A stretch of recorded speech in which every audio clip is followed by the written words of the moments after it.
Distinguished guests, ladies and gentlemen, on behalf of the students, faculty, and staff of Thomas Nelson Community College, welcome to this historic occasion. We are privileged to celebrate the inauguration of President John T. Dever. Please stand for the processional, presentation of colors, and the national anthem.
Colors.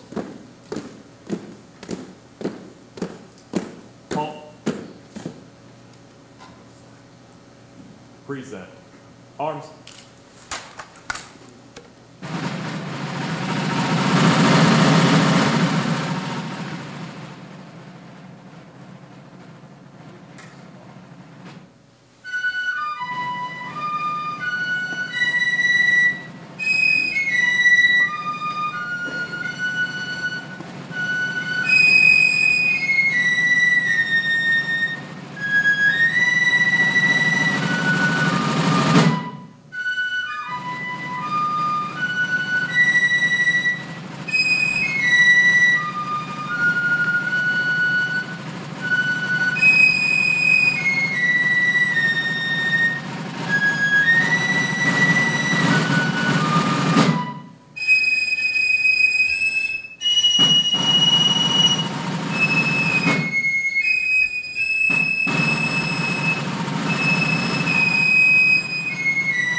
Arms.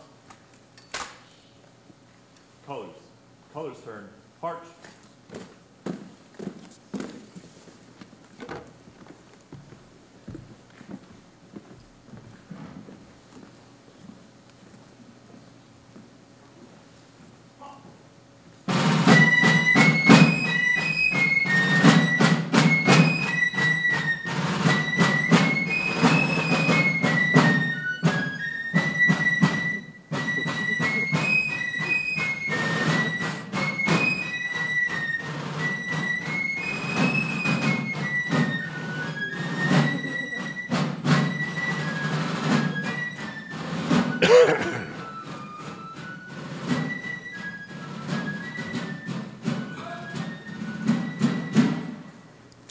Please be seated.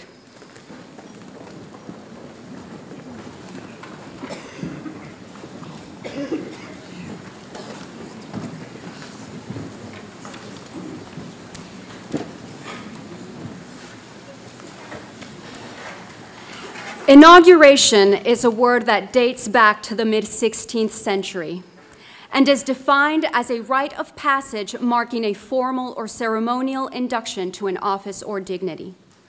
The inauguration of a college president offers an opportunity for reflection as we envision an institution's future illuminated by its past, a much larger intellectual tradition reaching back centuries. Today, we are pleased to welcome the following guests and Thomas Nelson citizens who are joining us. Delegates from the Virginia higher education institutions and academic associations, would you please stand and be recognized? You may be seated. We are also pleased to welcome members from the State Board for Community Colleges, the Chancellor, and representatives of the Virginia Community College System. Would you please stand and be recognized?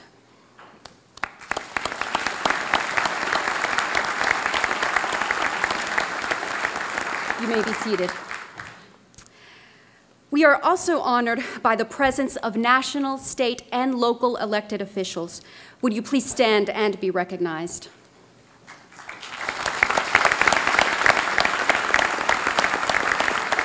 You may be seated. Members of the Thomas Nelson Community College Board, would you please stand and be recognized?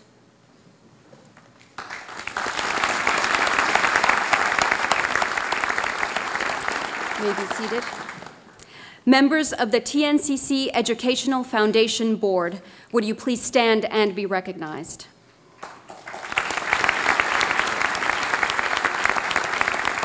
You may be seated. Thomas, it is also our pleasure to welcome back to their academic home TNCC faculty emeriti. Would you please stand and be recognized?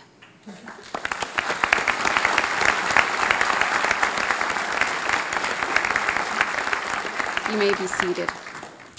Thomas Nelson faculty, staff, and students, would you please stand and be recognized?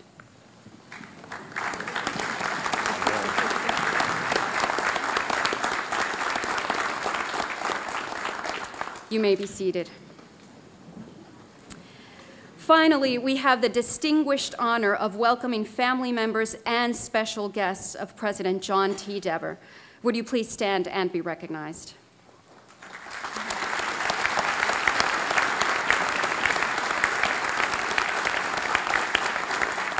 You may be seated.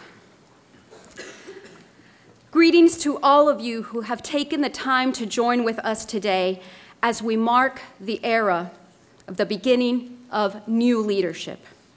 Welcoming a president is a landmark moment in an institution's history. This is a time of celebration. As we join with the larger academic family from around the state and local community to collectively recall our past and share our hope for the future. Please join me now in celebrating this momentous occasion by welcoming the Thomas Nelson Community College Choir and its director, Mr. Michael Sundblad, Chair of the Department of Performing Arts, as they perform Sing Me to Heaven by Daniel Gothrop.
Distinguished guests, ladies and gentlemen, good morning.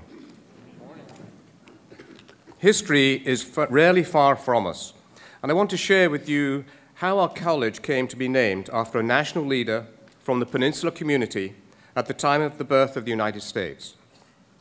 Thomas Nelson was born in Yorktown on December the 26th, 1738. Like many young Virginians at the time, 14-year-old Thomas Nelson was sent to England in 1752 to be educated. He attended Eton College before entering Christ's College, Cambridge. Graduating in 1760, Thomas Nelson returned home the following year, where he helped with his father's business. In 1762, Nelson married Lucy Grimes, daughter of Philip Grimes, from Brandon in Prince George's County, just across the James River. They settled in Yorktown, where their son Hugh was born in 1768. Hugh would carry on later to serve in the United States Congress. In 1764, Thomas Nelson entered the Virginia House of Burgesses as a result of his appointment as a Justice of the Peace for York. In 1775, Nelson is recorded to have introduced a resolution to organize a military force in the Commonwealth, a move which placed Virginia in direct opposition to the mother country. Thomas Nelson's political life continued to advance, culminating in his election to the Second Continental Congress, which assembled in Philadelphia in May of 1775. The Second Congress managed the colonial war effort and moved incrementally towards independence, adopting the United States Declaration of Independence on July the 4th, 1776. In May 1777, Nelson became seriously ill. He resigned his seat at the Continental Congress and returned to Yorktown. On his return to good health, he was appointed by the governor to be Brigadier General and Commander-in-Chief of the Virginia Militia. By 1779, Nelson was back in the Continental Congress for a short spell, but then returned to Virginia to lead a number of expeditions against the British. In 1781, upon the departure of Thomas Jefferson, and after William Fleming served as governor for just 9 days, General Nelson was called upon to be Virginia's fourth governor, a position he held for 5 months until November of 1781. In that year, battles raged throughout the Commonwealth. Thomas Nelson, as governor and commander-in-chief, was granted almost dictatorial war powers, powers that were never afforded to Thomas Jefferson. The leadership of General Thomas Nelson contributed to the eventual safety of Virginia and earned him praise from General Washington at the eventual surrender of the army of Lord Cornwallis in Yorktown on October the 19th, 1781. Nelson himself was engaged in the final siege of Yorktown, and according to legend, he urged General Washington, or in some versions, the Marquis de Lafayette, to fire on his own home, Nelson House, where Cornwallis had his headquarters. He offered 5 guineas to the first man that could hit the house. It's interesting to note that 5 guineas in those days today would be worth somewhere between $12,000 and $60,000. One final historic note is that by some accounts, Thomas Nelson was a descendant of the Plantagenets through Edward III. Edward III ruled England for 50 years between 1327 and 1377. Thomas Nelson died on January the 4th, 1789, at his son's house in Hanover County, and he is buried in the Grace Cemetery in Yorktown. In 1865, the Reverend Charles Goodrich wrote in his book titled Lives of the Signers of the Declaration of Independence about Thomas Nelson as thus: as a man, a citizen, a legislator, and a patriot, he exhibited a conduct untarnished and undebased by sordid or selfish interest, and strongly marked with the genuine characteristics of true religion, sound benevolence, and liberal policy. Entertaining the most ardent love for civil and religious liberty, he was among the first of that glorious band of patriots whose exertions dashed and defeated the British tyranny and gave united America freedom and independent empire. At a most important crisis during the struggle for American liberty, when Virginia became the theater of action for the contending armies, he was selected by the unanimous vote of the legislature to command the virtuous land forces. In this honorable employment, he remained until the end of the war. As a soldier, he was indefatigably active, and coolly intrepid, resolute and undejected in misfortune. He towered above distress and struggled with the manifold difficulties to which his situation exposed him, with constancy and courage. In 1967, 170 years after the death of Thomas Nelson, the Virginia State Council for Higher Education named our community college in honor of Thomas Nelson. Through the great constancy of service of this successful man, Thomas Nelson is renowned today not only as one of our founding fathers of the country, but one who epitomizes the foundational building blocks for the functions and roles of our college. Beginning in 1966, when plans for community colleges were first introduced into the General Assembly, and through the decade or more that followed, the early years provided our college with many challenges as it established its programs and campus facilities needed to deliver them. The continued and constant focus on the mission of our college in support of its community, and beyond that, has brought our college from its modest beginnings to a nationally acclaimed institution. Thomas Nelson is the fourth largest community college in the Commonwealth, serving six counties and cities of the Virginia Peninsula. In the early days, not even 1,000 students were enrolled. Today, Thomas Nelson Community College is fulfilling its role by enrolling more than 16,000 credit students and 12,000 workforce development students. Our college was named for and continues to flourish as something of great constancy, and we will continue to prosper as we nurture and enable our students to explore, excel, and succeed. Thank you.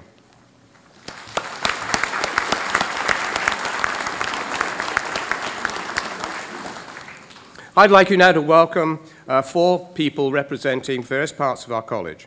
Ms. Mary Catherine Howard, President of the Faculty Senate. Ms. Robin White-Hicks, President of the Classified Support Staff Association. Ms. Chris Rarig, Chair of the Mid-Level Managers Council. And Ms. Valerie Francis, President of the Student Government Association.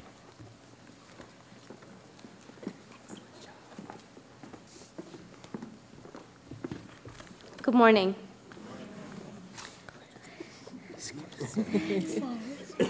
On behalf of the faculty, staff, and student body, I stand before you greatly honored to officially usher in and graciously welcome Dr. John T. Dever as the next president of Thomas Nelson Community College. Today's theme, Something of Great Constancy, brings to mind the beginning of something new, a transformation developing great minds to think alike for the good of the cause, the mission and vision of Thomas Nelson. The faculty and staff know that Dr. Dever's past experience at TNCC are a vital part of who he is now and how he will lead. He will lead by providing a constancy that will bridge the gap between all constituencies, including the administration, faculty, staff, and last but certainly not least, the students. For the students, I can say with honesty that we are appreciative and grateful that Dr. Dever has chosen to lead the administration of Thomas Nelson because he truly knows what community college means to each individual that walks across this campus. His professional background spans 4 decades as an educator and college administrator. His previous titles profess his dedication to the support and success of the students on community college campuses. His passion as an administrator has led to his involvements in initiatives for workforce development, college transfers, organizational leadership, learning, and service. For the student, that simply means he knows what he is doing. We can have faith in his abilities as president to lead us into brighter futures and help us succeed at every endeavor in which we partake while we are students here at Thomas Nelson. We can rest assured that Dr. Dever has the best interests of all students at heart, and he will do what is necessary to provide the best. From his first moments on campus, he has been encouraging and engaging. His presence is immediately known on campus, not only by his stature, but by his demeanor. Dr. Dever is welcoming and extends a warm reception to every student who brave the intimidation of his capacity to introduce themselves. He expresses a genuine sincerity in the interests and goals of the students and believes that we as a body can bring those dreams to fruition by working together. What we yearn for as students are administrators, faculty, and staff that can go the extra mile to help us feel accomplished. Those professionals who do what it takes to show us that while we are here, whatever comes across our path, we can lean on them for knowledge and guidance. We are excited that we have the good fortune to welcome a man who encompasses the qualities that students look up to and admire: dedication, passion, and commitment. On this special occasion, let us celebrate our extraordinary college. Let us welcome our new president, Dr. John T. Dever, to our Gator family. Welcome, Dr. Dever. You're welcome. Thank you so much.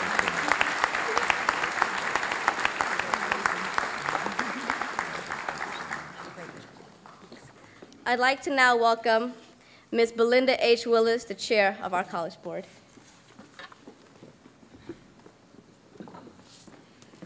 I'll give a brief introduction to Ms. Belinda. Belinda H. Willis is a lifelong resident of the Virginia Peninsula. She is an organizational and leadership development professional who partners with community-based nonprofits, government agencies, and the private sector to find solutions that improve the quality of life in our communities. She has 20 years of experience in public administration and working with human service agencies. She is a 3-time award winner of the National Association of Counties 4 Model Programs. She is a community leader and has been active on several boards in her community. She received a bachelor's degree from Christopher Newport College in English and psychology, and a master's degree in counseling from the College of William and Mary. She lives in the Dare area of York County with her husband, Don. Please join me in welcoming the chair of the Thomas Nelson Community College Board, Ms. Belinda Willis.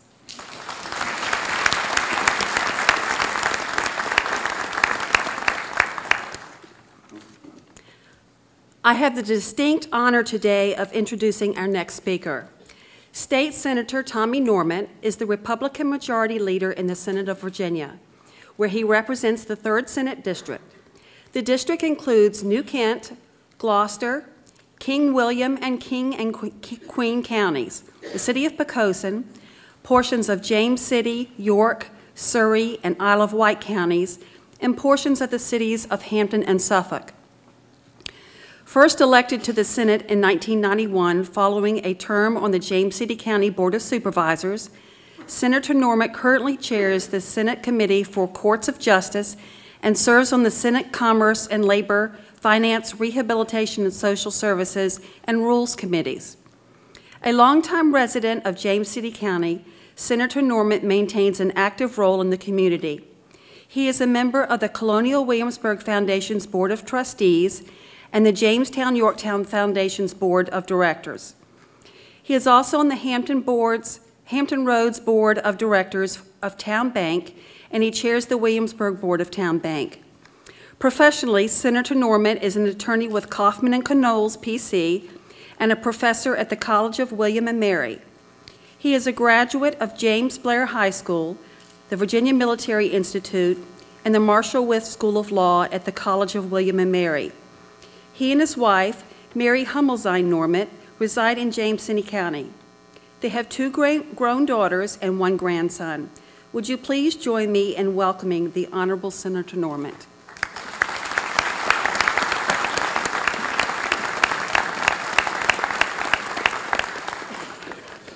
Mrs. Willis, thank you for that very gracious, if not exaggerated, introduction. One of my favorite observations when I receive an exaggerated introduction like that is to say, thank you, you read it just as my mother wrote it. So that's terrific.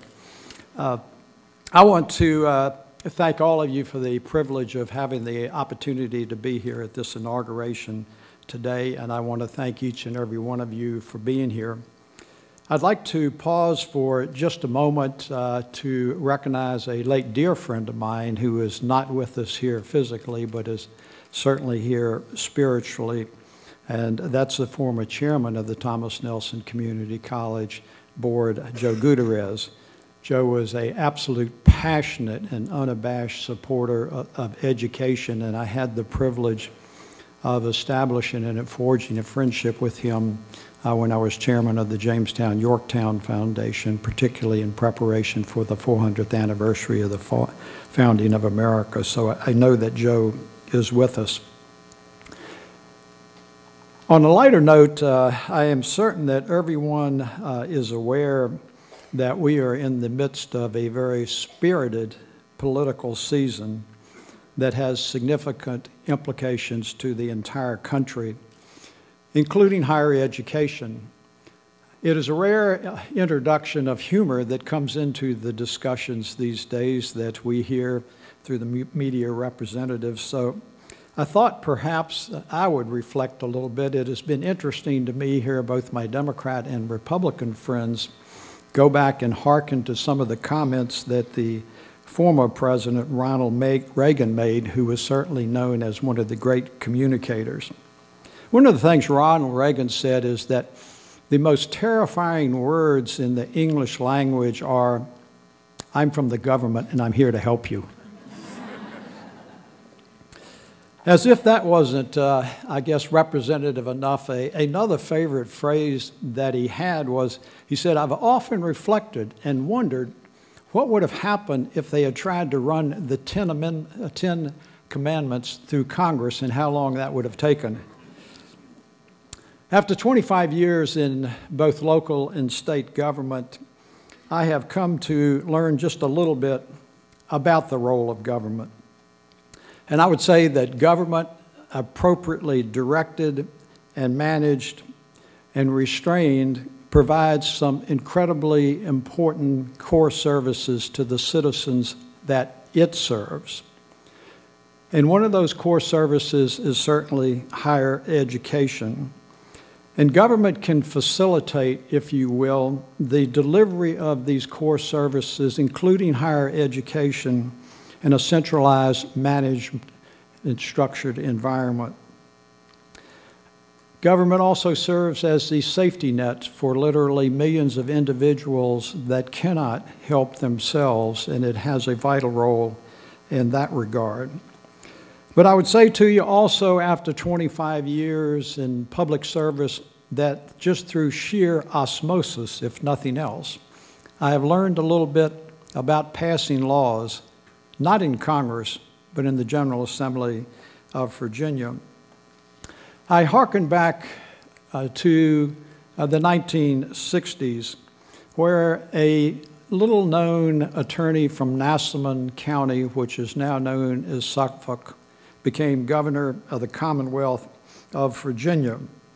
And that gentleman, as all of you probably know, was Governor Mills Godwin. And Mills Godwin had a lot of visions when he was serving the Commonwealth of Virginia. And one of the visions that he had was creating a network of community colleges to serve a vastly underserved population that was eager for education at that point in time. And he created the community college system, which has been a gateway to the career paths for literally hundreds of thousands of Virginians since the 1960s. I personally have some reflections about Governor Godwin. I recall that when I graduated from the Virginia Military Institute, that he was our graduation speaker and signed my diploma. And while it would be an exaggeration to suggest that I remembered the text of his message, what I do remember very clearly is he said with enormous pride that one of his proudest legacies as governor of this Commonwealth twice was the creation of the community college system. Little did I know that a number of years later, when I was running for the Senate of Virginia the first time in 1991, that Governor Godwin would come to Williamsburg and help this little-known member of the James City County Board of Supervisors to get elected to the Senate of Virginia. And he spoke at a fundraiser that was held, and I remember very clearly, again, his pride and expression of accomplishment that his proudest legacy was the creation of the Virginia Community College system. It's also been very interesting to me, his widow actually resided in Williamsburg in a retirement community there, and I've had the occasion to have lunch with her on a number of occasions. And she, after these many, many years, harkens back that that was her husband's proudest legacy. I would say that Thomas Nelson Community College is very special to me for several reasons, one of which will certainly escape you. As I was driving down Thomas Nelson Drive this morning to come to campus, I could not help but reflect back to the late 50s. And it was in the 50s that my family moved to Williamsburg from Richmond, Virginia. And it was a very exciting time because this was the first time that anyone in my family lineage had ever owned a single-family residence. And this was a big deal. And we moved onto a street that was 111 Thomas Nelson Lane. And my entire family was very excited about their new home, and being the precocious, inquisitive person that I am, I thought it would only be appropriate that I find out who Thomas Nelson was. And I did. That was before the days of Google, of course. And I only learned what Google was about a week ago, so it still seems pretty new to me. But I did do some research on Thomas Nelson, and you've previously heard the history about what an extraordinary man he was in the history of this area and in the history of the United States. He was a fair specimen of a citizen soldier. You have heard how he served in the legislature. You have heard how he served in the Army and what he did down in Yorktown when the world was turned upside down and the predecessors of the fife and drums that were here today played the tune, The World Turned Upside Down. Little did I know that the meanderings of my path in life would somewhat follow the directions that he went. I did my undergraduate work at Virginia Military Institute. I subsequently served in the United States Army and ultimately was elected to the General Assembly of Virginia. And the imprint that I will leave on this Commonwealth will never even cast a modest shadow as to what Thomas Nelson did. But I did embrace the concept of a fair specimen of a citizen soldier, with the operative word being citizen. And I reflected on education, and I think there are probably a number of you in this room, if you think back over your ancestors and your family tree, would probably have very similar experiences. My dad miraculously managed to survive the first day of the Normandy invasion on those beaches. And I remember him talking to me and saying, Tommy, when I was growing up, it was vitally important to get a high school education. That was his perspective at that time, that you had to have a high school education to find your path in life. But he didn't stop there. He was insistent that his son, like many subsequent generations that parents reflect on, that I would have a college education in spite of our very modest background. And I was blessed. I was blessed that I was the first member of my family to get a college degree. And I have two daughters, and a time came around for my daughters to start thinking about college. And because I had been somewhat limited in the institutions I could attend because of limited athletic ability and less financial ability, I was told my daughters, you can go anywhere in the country that you can get in school. Blessedly, and thankful for my pocketbook, they decided to stay in Virginia. But my youngest daughter, who has some of my DNA, decided to torture me for just months. And she said, Dad, I want to be a rainbow at the University of Hawaii. I said, oh, please don't do that to me. Very important, though. But I went from, at VMI and Marshall Wyth School of Law, thinking in terms of maybe a limited geographical area that I was competing in, but I had the insight to recognize that my daughters coming out of college were competing in a much, much larger market. College graduates today, whether you have a 4-year degree or a 2-year certificate degree, as all of you educators know, are competing in a global market and a global economy. There has never been a more critical time in providing higher educational opportunities to our young people and to those more mature people who are coming back to school. It was interesting, you always like to give quotes, when you're speaking, even if you don't understand them. But I think you all will understand this. A gentleman that you may have heard of by the name of Nelson Mandela once said about education, he said, "Education is the most powerful weapon which you can use to change the world." And in fact, we are dealing in world economies today. And we in the United States and we in the Commonwealth of Virginia must produce students that are educated with the opportunity to compete in a world economy. And that is going to take some enhancement by all of us in our educational opportunities. I think as I reflect on higher education, that there are 3 bullet points that I'd like to share with you as I wrap up. I think there are 3 things that you need. You need infrastructure, you need people, and you need advocates. Infrastructure is really an easy thing to talk about, but a much more challenging thing to finance. I've had the privilege of working my way through the General Assembly over a period of 21 years. And I will tell you, I am an unabashed, unashamed, tireless, and some people say fierce advocate of education. I currently sit on the Senate Finance Committee. For the past several years, I have been a budget conferee.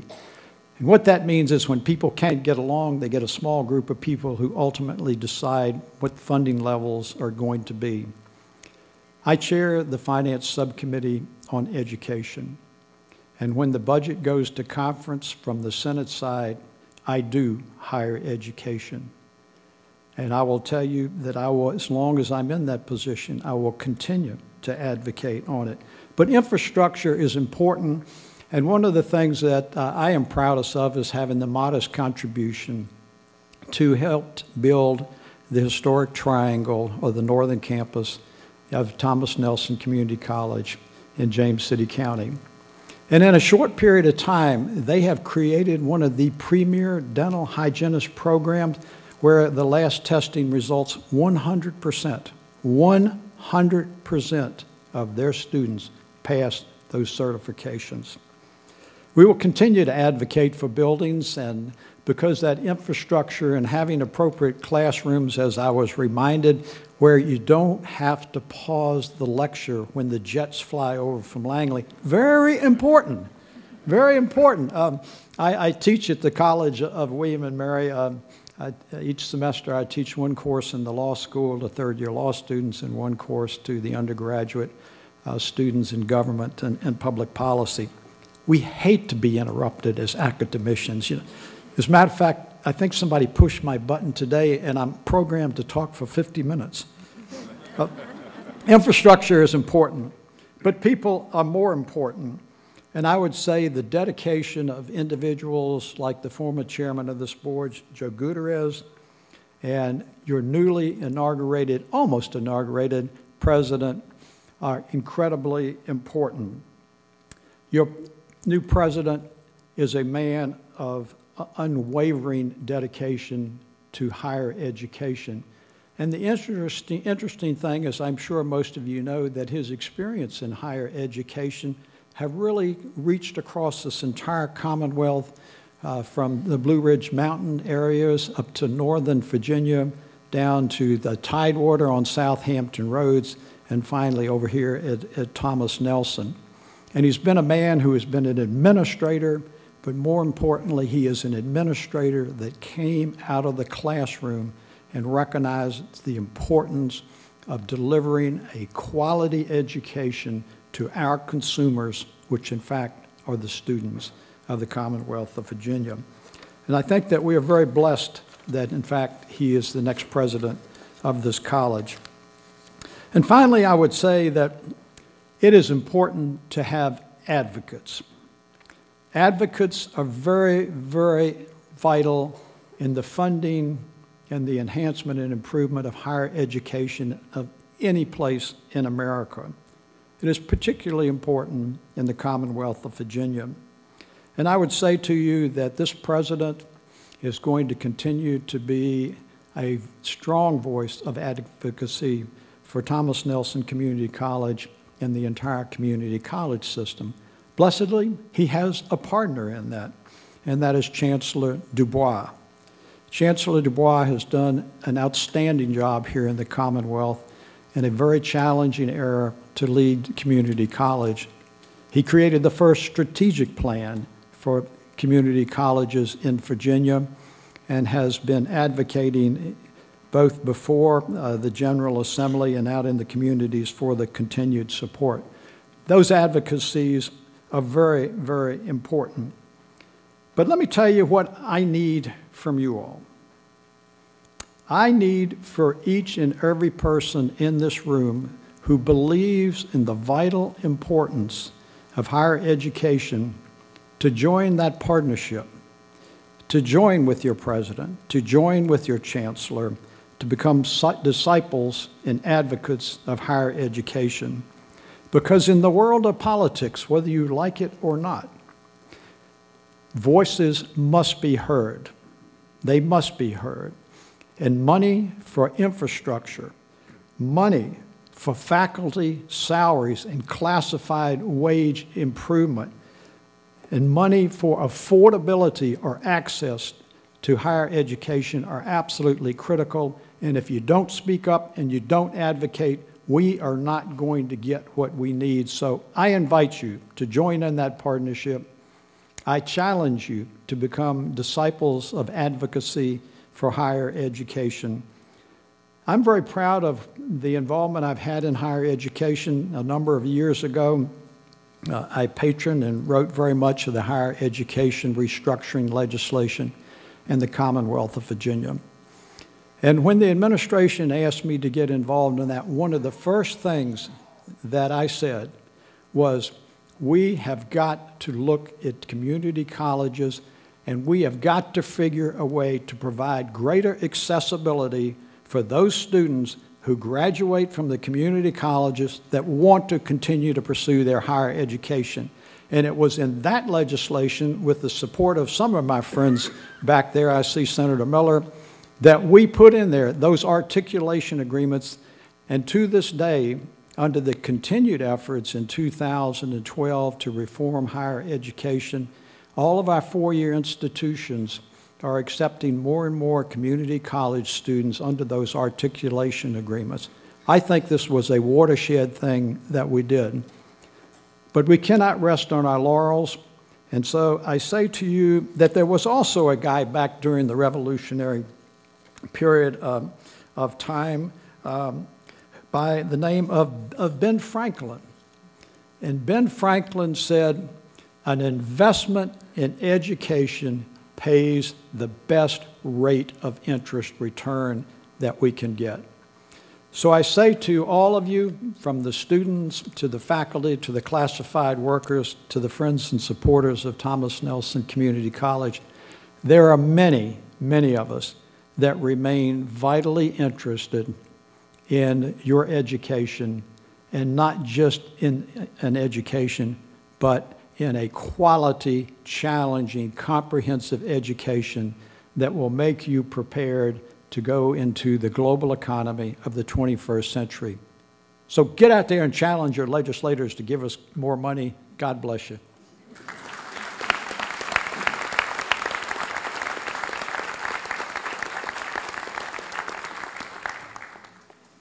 Thank you, Senator. I'd like to now pass a couple of minutes and introduce Dr. Glenn Dubois. He became Chancellor of the Virginia's community colleges back in 2001. Under his leadership, Virginia's community colleges have succeeded in responding to the needs of the local economy as Virginia's leading provider of workforce development services, and helping Virginia close headline-grabbing economic development deals. In addition, Dr. Dubois' guidance has also secured availability of quality education for Virginians by maintaining low tuition rates and signing groundbreaking guaranteed transfer agreements with more than 24 public and private institutions. As you heard, Dr. Dubois has more than 10 years of teaching experience, and he began his career as a high school history teacher and counselor in Ferrisburg, Vermont, going on to chair the Department of Criminal Justice at North Shore Community College in Danvers, Massachusetts, from 1980 until 1991. Dr. Dubois has earned an Associates of Science degree from the State University of New York in Farmingdale, a bachelor's degree in criminal justice from Florida Atlantic University, a master's degree in juvenile justice and criminology from Eastern Kentucky University, and a doctorate in higher education, administration, research, and policy from the University of Massachusetts. I am pleased to welcome the Chancellor of Virginia's Community Colleges, Dr. Glenn Dubois.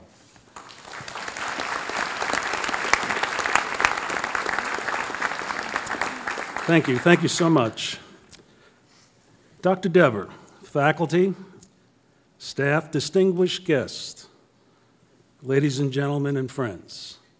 Today's inauguration is a wonderful and a unique moment for Thomas Nelson Community College to celebrate this institution and the community that it serves.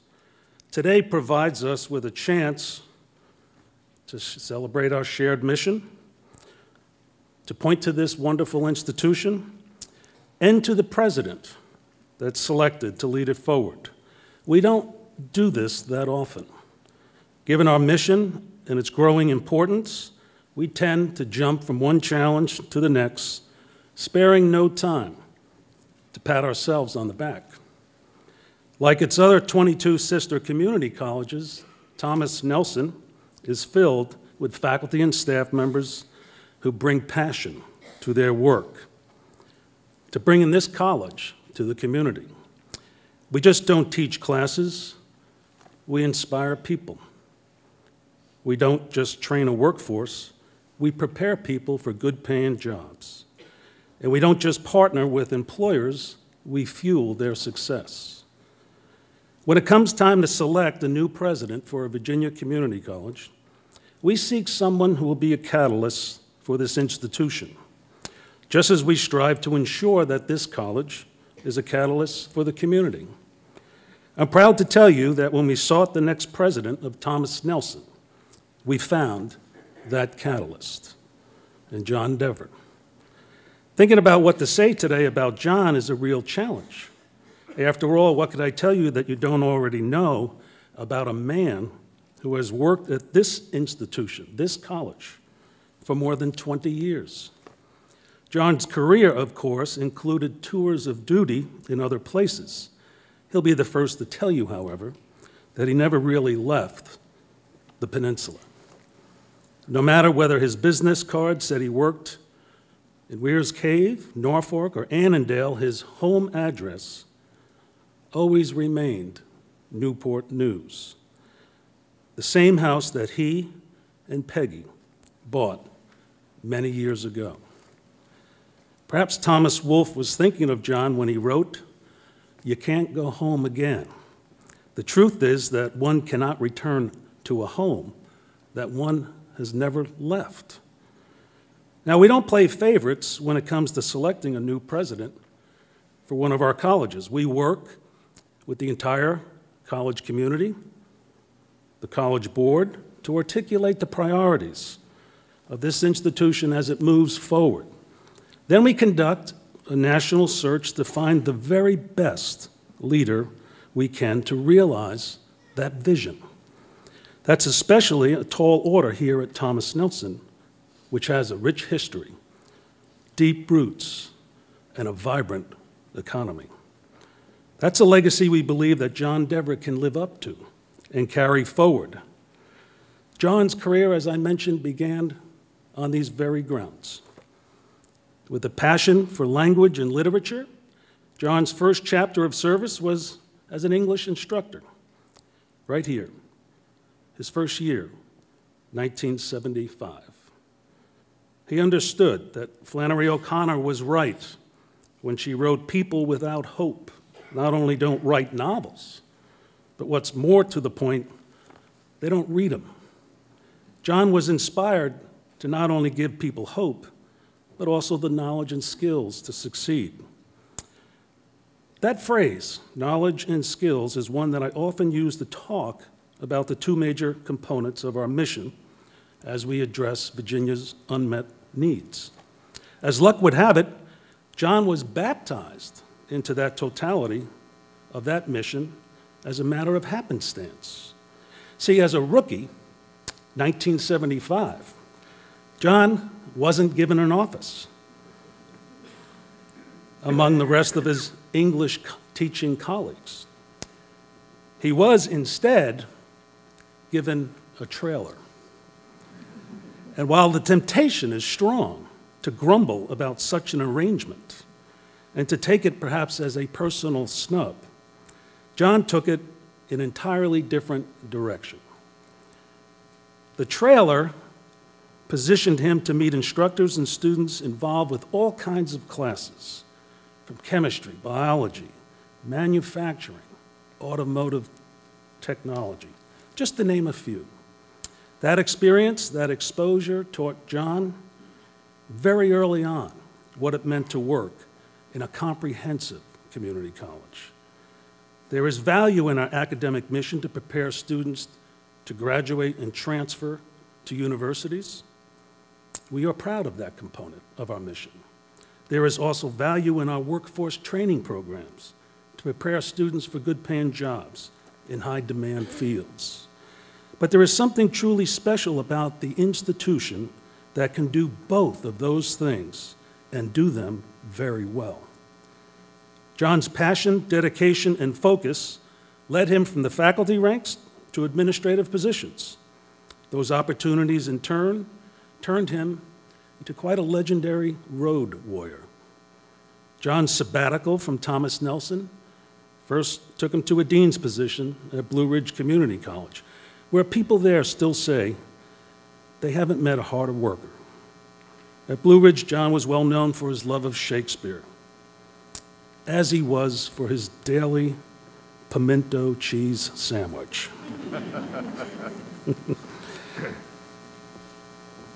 During that sabbatical, his next move took him across the water to Tidewater Community College. There he was a vice president. He was often found at his desk on weekends, while most others, including me, were watching football games. Something that John referred to as his Sunday service to the college. John's next stop was at Northern Virginia Community College, where he became the executive vice president at the nation's second largest community college. Bob Templin, who presides at Northern Virginia, just as he once did here at Thomas Nelson, he said John was a good counterbalance. See, Bob says he is focused on getting things done, and John is focused on getting things right. As a team, they were able to work to get things done and get them right. What brings John Dever back to Thomas Nelson, I think, are the common threads that connects his career across the Commonwealth. People at each of these institutions can't talk about John without using the word integrity. They can't talk about his work without mentioning his tireless work ethic. And most importantly, they can't talk about John without describing him with what I think is just a tremendous compliment. John Dever, they say, is a teacher's teacher. He went from the front of the classroom to the front of a college, and he never forgot where he began. That pride we place in being comprehensive community colleges, he gets it. That challenge we endure in helping our students find their God-driven potential, he knows it. And that singular priority we place on our students' success, he talks it, he walks it, and he leads it. Now, friends, if you believe that's true, if you think we got it right, won't you join me in giving John Dever a round of applause for his first year on the job?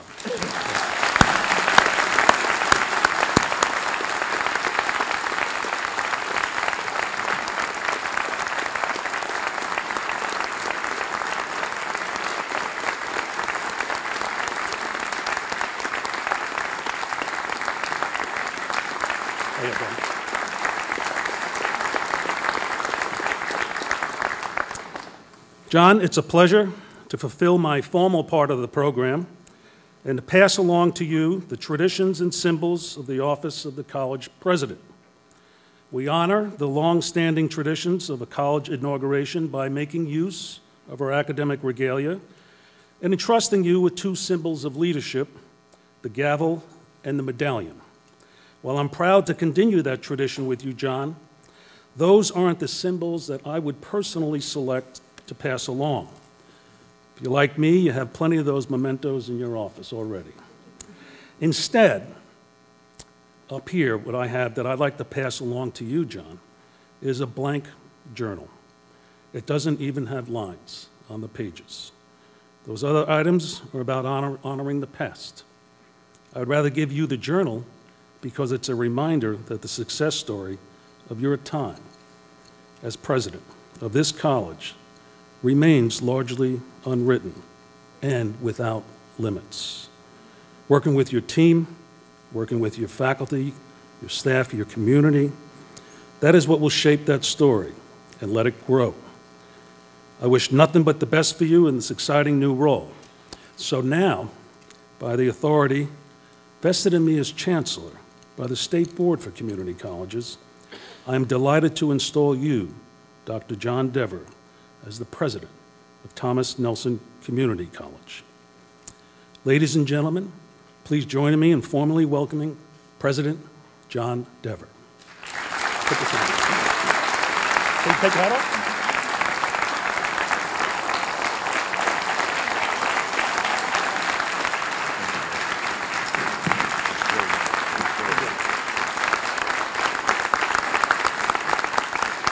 I'm going to leave the gavel here.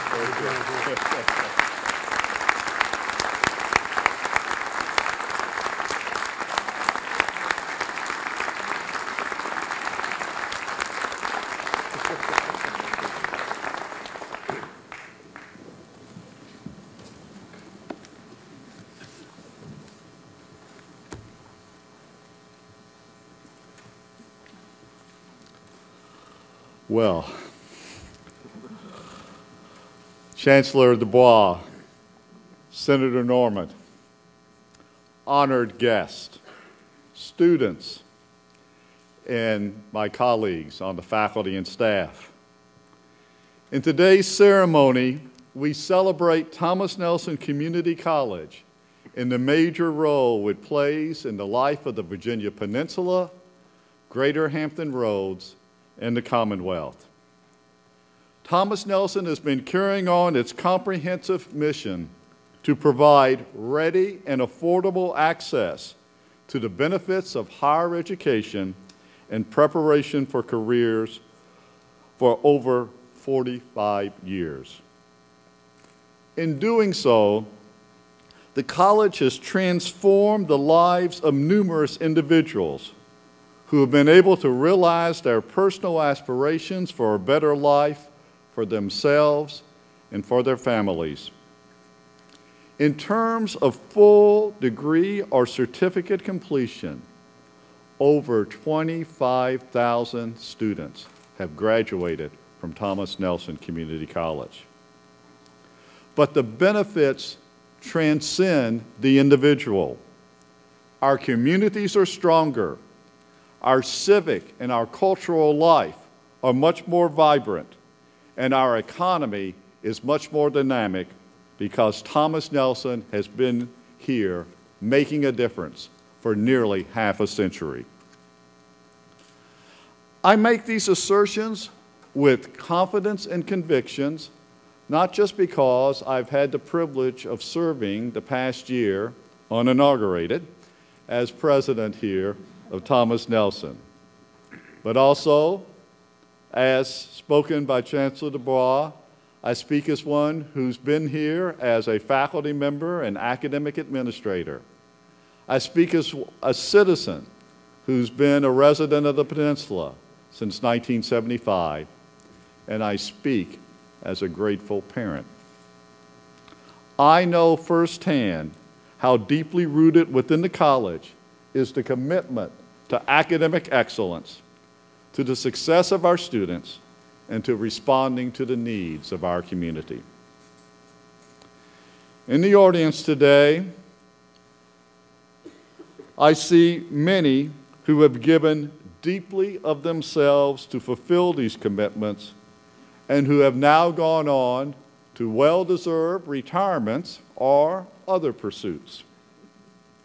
Representing these are the two honorary co-chairs for this event, my dear former colleagues, Ms. Pearl Braxton and Dr. Turner Spencer, and our Grand Marshal, Dr. Victor Thompson. I want to assure those of you who served the college with such dedication for so many years that the tradition of excellence that you fostered is alive and well, and that the commitment to service that you made continues with the current faculty and staff of the college. But just in case you might have a doubt, I'd like to remind you that one of your own still serves and still keeps a sharp eye on college affairs and will never let us settle for anything less than quality. She was here the day the college opened its doors, and she has served continuously since then on a full-time basis, giving countless students the benefits of her command of the French and Spanish languages. Professor Gloria Smith, I think you're out there. Where are you? Please stand.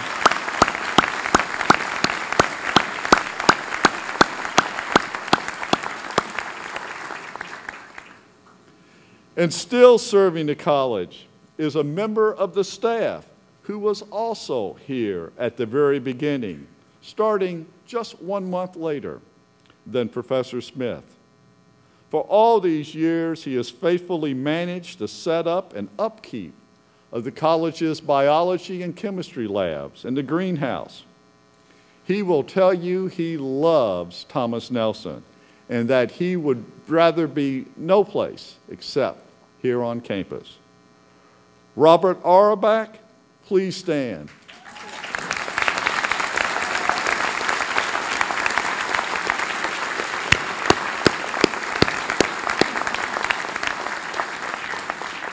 Robert, thank you for your many years of service to the college.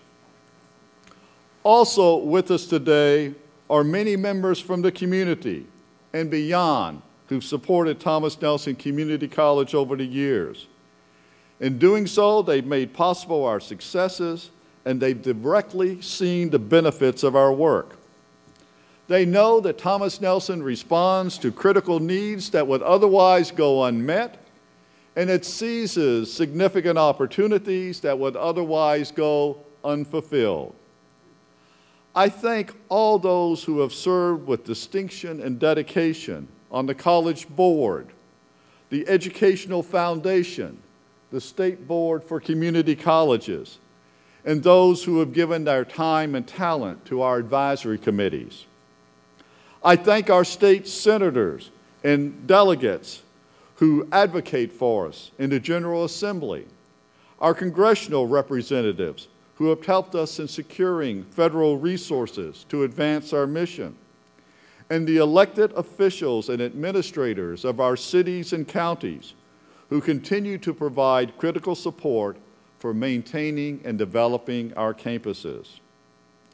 I thank all those, both individual and corporate, who have been generous benefactors to the college and to our students. I thank our partners in the regional school systems, in Virginia's community colleges, and all of Virginia higher education, as we continue to work together to fulfill the high expectations that our communities, our corporate stakeholders, and the Commonwealth has for us. I've spoken several times of excellence in relation to Thomas Nelson Community College. And I know from my earlier experience here that excellence is a word that has a particularly powerful resonance for the Thomas Nelson community. It's second in the list of our official list of core values, superseded only by the commitment to student success. It leads the official list of our prescribed qualities in our formal code of excellence, code of ethics. At Thomas Nelson, excellence is a word that embodies both an ideal and a reality, an aspiration and an accomplishment, a promise made and a commitment kept. The social philosopher and public servant John Gardner famously defined excellence as doing ordinary things extraordinarily well.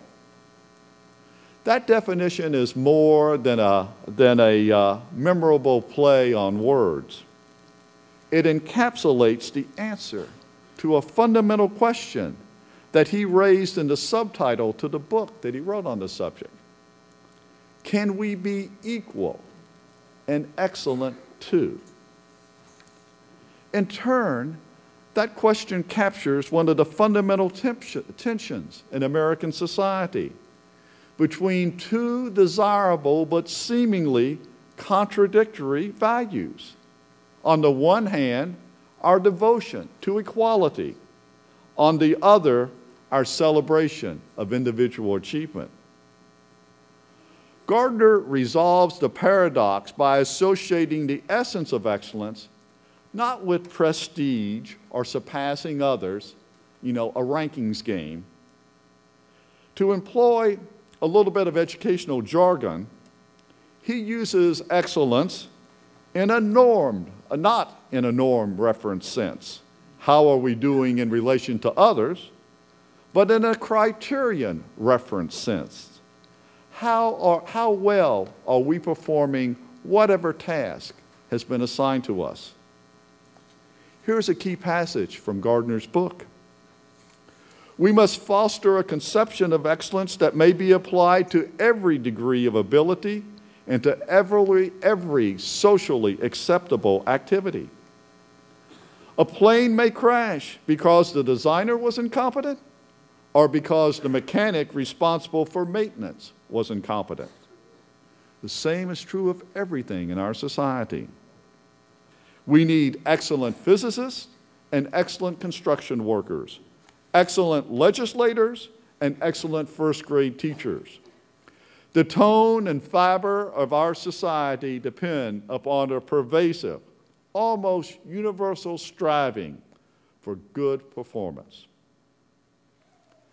Every day at Thomas Nelson Community College, in the performance of our students and in the work of our faculty and staff, we answer John Gardner's question in the affirmative. Yes, we can be equal and excellent too. And in doing so, we resolve the paradox that memorably ends Garrison Keillor's weekly monologue about the lives of those who live in Lake Wobegon.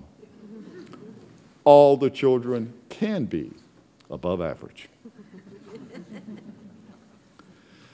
Now, the issue of excellence brings us to a related question that's much in the news today, and one fundamentally connected to the mission of Thomas Nelson Community College. Should we, as a matter of public policy, promote wide access to higher education? There have been a lot of opinions flying back and forth on the topic. One prominent economist breezily opined in a column that appeared this past May, quote, "The College for All crusade has outlived its usefulness. Time to ditch it. Like the crusade to make all American homeowners, it's now doing more harm than good." Another economist went further in a column in June. Quote, "There's no evidence that a college education is an economic imperative. A good part of our higher education problem is that a large percentage of students currently attending college are ill-equipped and incapable of doing real college work." Assertions like these fail to take into account the considerable academic accomplishments and the breadth of post-secondary offerings by community colleges like Thomas Nelson.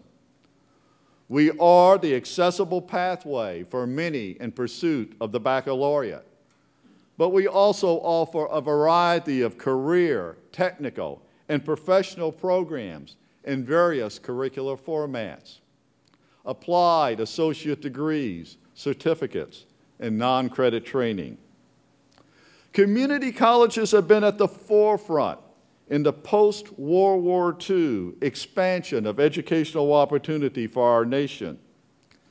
They had contributed mightily not only to the long-term economic growth and broadening prosperity for the American people, but also to the transformation of a society that has done so much in the last half-century, but certainly not yet all, to free itself from a tragic history of discrimination and to promote the genuine capacity for all in this country to pursue the American dream. At the local level, we can attest to the remarkable and vital learning that goes on here in our classes at Thomas Nelson, particularly because of the stimulating mix of ages and life experiences in our student body, 45% of whom are 25 years of age or older. The veteran returning from service to country, the single mother seeking a better life for her children, the shipyard worker taking evening classes for career advancement, the midlife career switcher who now wants to enter the noble profession of teaching, the curious senior citizen seeking answers to some of life's persistent questions. These and many others of the so-called non-traditional students contribute so much to the learning of the younger, tradition-age students who, truth be told, may not always yet fully appreciate the profound value of education. But put diversity of ages and life experience together in the classes, as we routinely do here at Thomas Nelson, and the result is an extremely powerful learning environment. Taken another way, some 10,700 of our students, that's 65% of our student body, is made up of what is termed underserved populations, first generation, minority, and low-income students receiving Pell Grants. Without the affordable and accessible options to higher education provided by Thomas Nelson Community College, many of these would find themselves shut out from the opportunities for personal growth and economic advancement, and the larger community and society would be denied the benefit of the considerable talent and contributions that these students can bring to the marketplace and to the community. But let's get even a little bit more hard-nosed about it. Does the peninsula, does the Commonwealth, does the nation need more college graduates? Well, here are some key findings in the recent report, The College Advantage, Weathering the Economic Storm, issued by Anthony Carnevale, director of the highly respected Georgetown University Center for education and the workforce. Quote, out of the net jobs gained in the recovery, 2 million have gone to workers with a bachelor's degree or better, and 1.6 million have gone to workers with an associate degree or some post-secondary education. Workers with a high school diploma or less have lost 230,000 jobs in the recovery. Carnavelli goes on to describe how an economy transformed by globalization, information technology, and increasingly automated processes now requires a workforce with higher levels of both highly focused technical skills and broad-based general learning that makes one capable of adapting to ever-changing circumstances. Quote, the result is increasing demand in hard cognitive knowledge, skills, and abilities, as well as softer interpersonal skills and personality traits. In the American institutional context, this has meant a shift from jobs that require high school or less to jobs that require at least some college. And elsewhere, Carnavelli has documented the significant underproduction of degrees that we have as a nation. We have fallen way behind in that. If you want to see how this is playing out on the Virginia Peninsula, just ask our friends at the Peninsula Council for Workforce Development and the many companies they represent. You will hear that our community is a poster child for the larger reality portrayed by Carnavelli. There is a widespread and deep recognition on the peninsula that our collective prosperity and the work of our educational systems are inextricably tied together. As for the Commonwealth, Governor McDonald and the General Assembly have made 100,000 additional associate and bachelor's degrees, particularly those that are STEM-related, the cornerstone of the top jobs legislation for reform, innovation, and investment in higher education.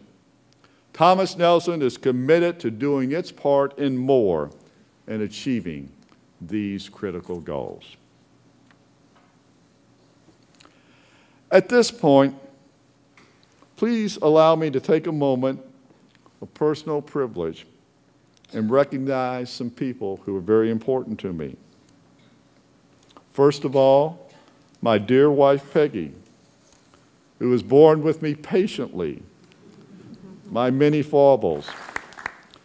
On a professional level, I'd like to acknowledge the 3 outstanding community college presidents I've had the privilege of working directly for, each of whom has generously supported and mentored me by precept, guidance, but most of all, by example. Dr. James Perkins, President Emeritus of Blue Ridge Community College, Dr. Deborah DeCroce, President Emeritus of Tidewater Community College, and Dr. Robert Templin, President of Northern Virginia Community College.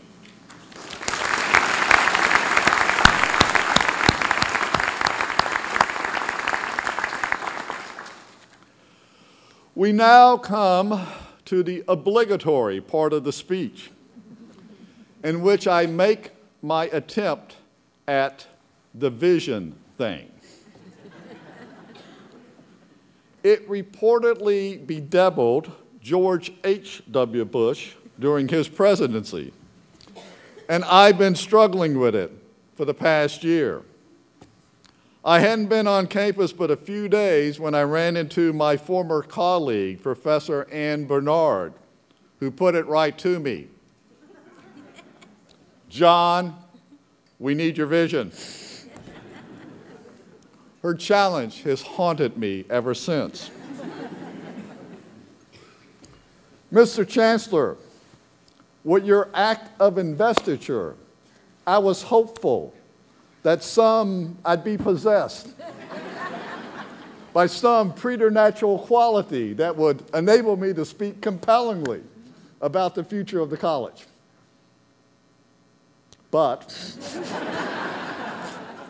in the absence of any miraculous intervention, I have prepared a few remarks. I see a college committed in its core functions to produce graduates who will be both productive and contributing members of society.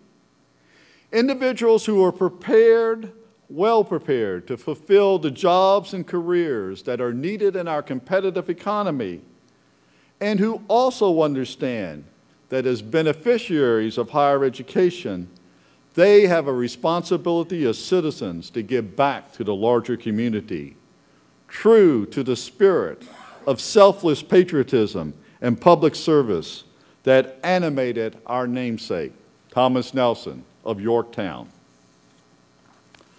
I see a college whose students pursue a broad range of programs that match their talents and goals, from accounting and the arts, through liberal arts and paralegal studies, on to web design and welding, and a lot of other programs in between.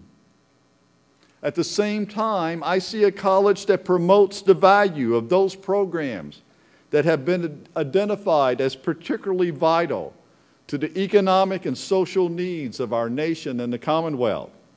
Programs in the sciences, technologies, engineering, mathematics, and the health professions.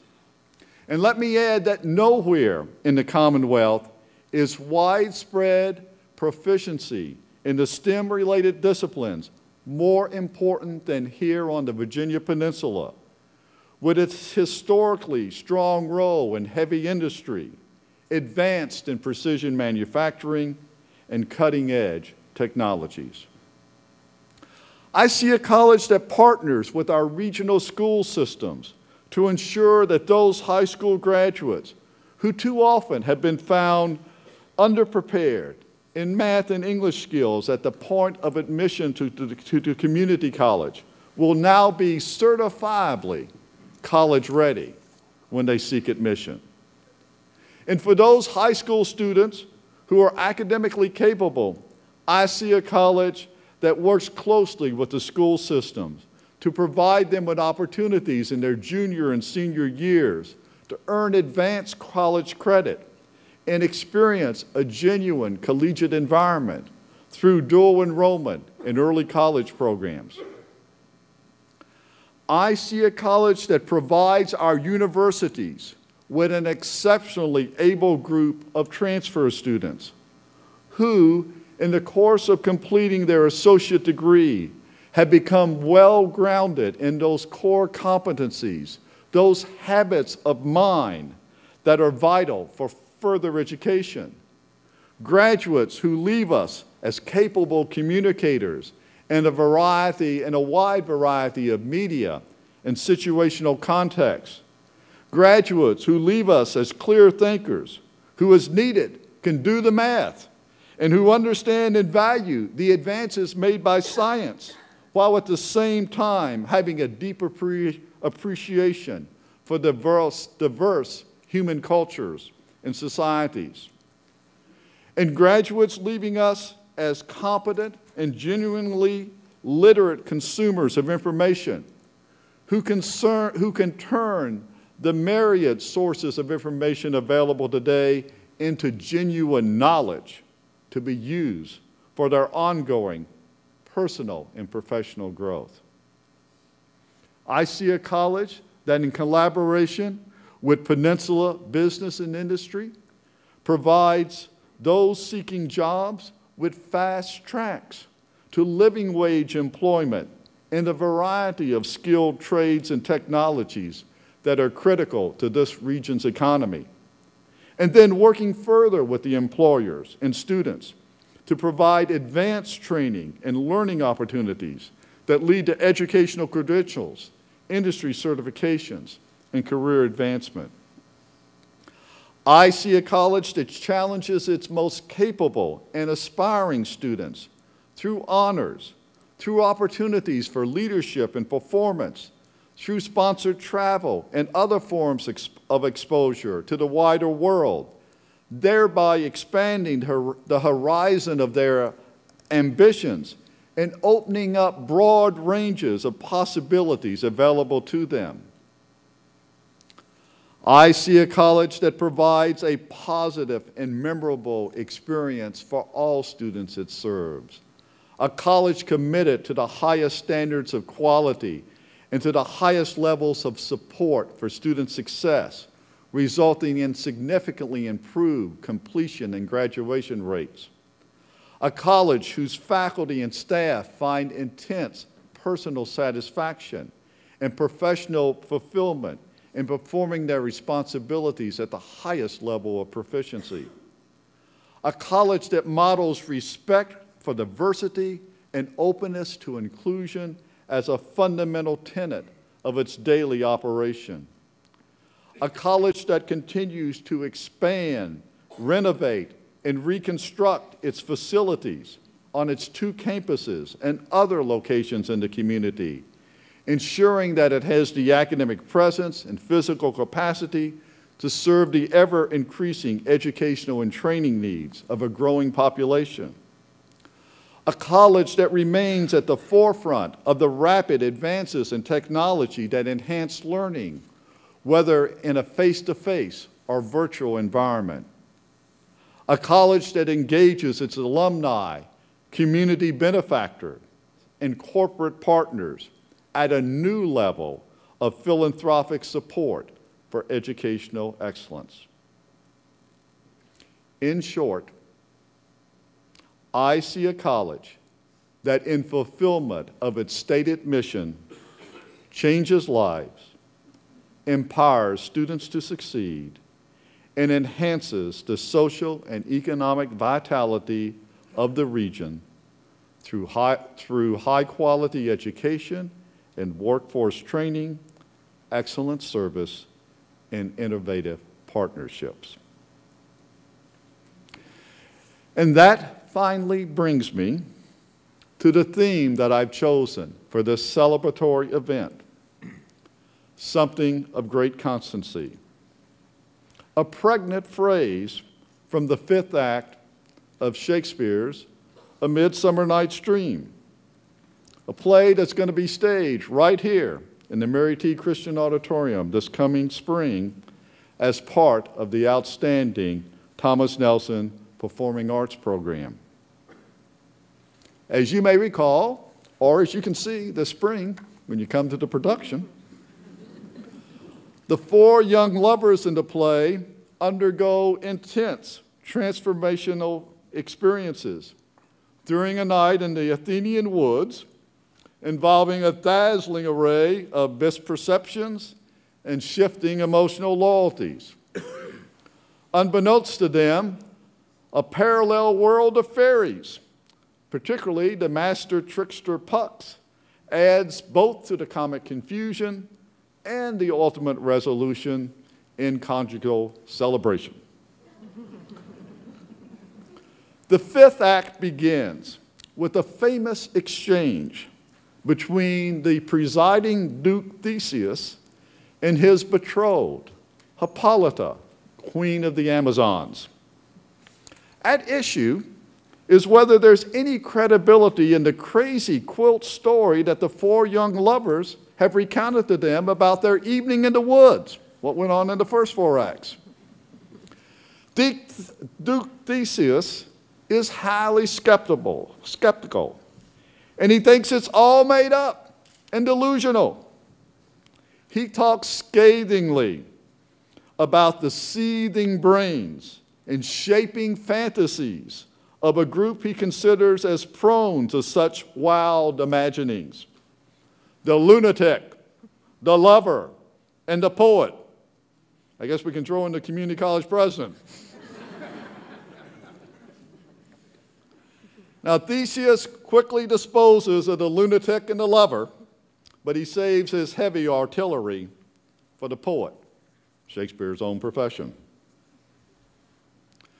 The poet's eye, in fine frenzy rolling, doth glance from heaven to earth and earth to heaven, as imagination bodies forth the forms of things unknown. The poet's pen turns them to shapes, and gives to airy nothing a local habitation and a name. To repeat, gives to airy nothing a local habitation and a name. Could there ever be a better definition of that vision thing than what Shakespeare said? Now, Queen Hippolyta counters the skepticism of Theseus with an alternative explanation of events. But all the story of the night told over, and all their minds transfigured so together, more witnesses than fancies images, and grows to something of great constancy, but howsoever strange and admirable. Hippolyta's view is that the dreamlike experience as recounted by the lovers is believable precisely because of the transformative effect it had on their lives, as evidenced by their ability to speak consistently and convincingly about it. Their tale was not just the product of an untethered imagination, such as what Theseus derives. She perceives more deeply that their minds have been transfigured so together, with the result being something of great constancy. So it is with Thomas Nelson Community College.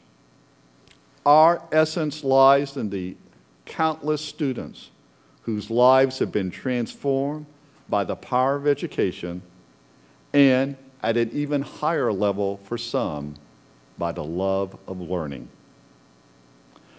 The college can make this difference in people's lives because it itself is grounded in constancy of purpose, yet it's open to change. We know who we are, and we are confident in the worth of what we do. At the same time, we're anything but complacent. We continually adapt and renew ourselves in response to the needs and aspirations of our community. You can count on us. And yes, as an institution, Thomas Nelson Community College has had its own moments of drama.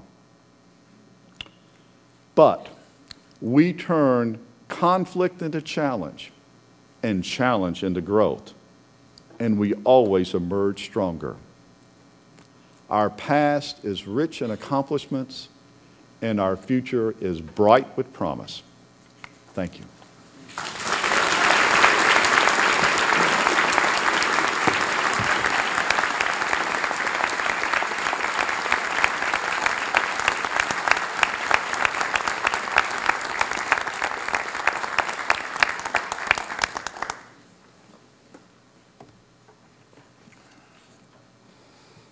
Good morning.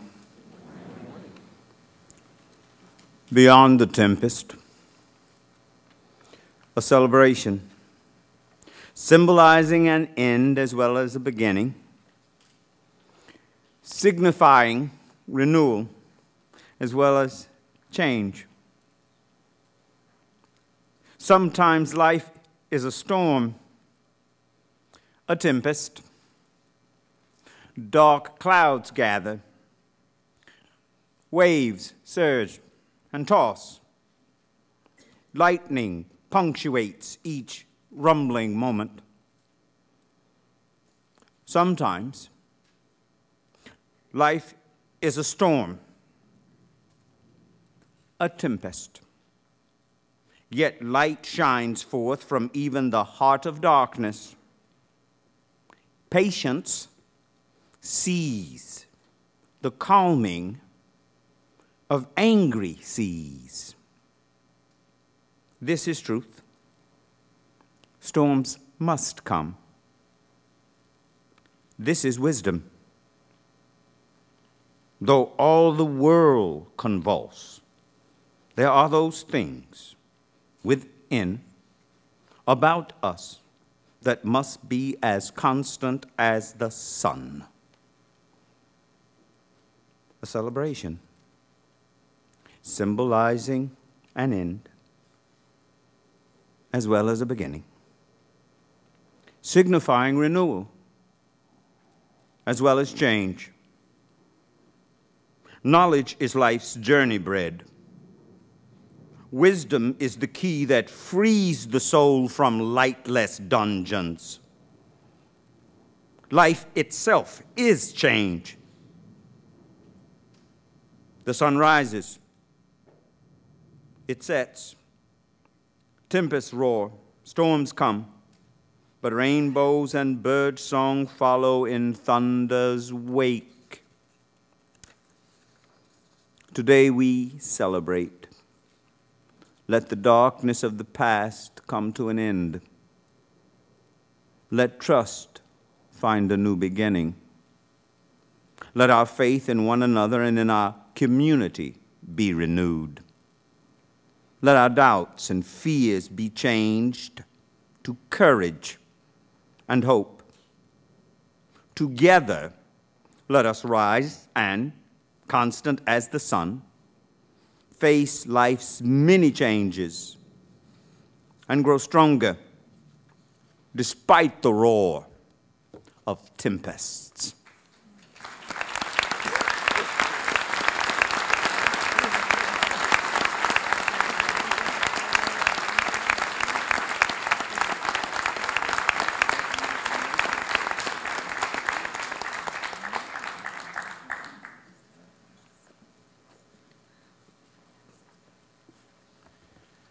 Good morning. As the pastor of the faith community where John participates, I'm a little bit disconcerted this morning because I keep on looking out about 7 or 8 rows to my right side, expecting that he's there.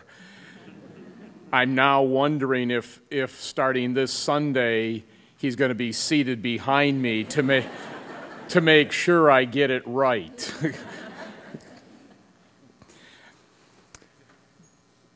May we bring our hearts together, and in that gathering, may we recognize the presence of the divine. O God of endless ages and God of this age, O God of this gathered people and God of all peoples and all cultures, in faith, we acknowledge your being and your abiding presence.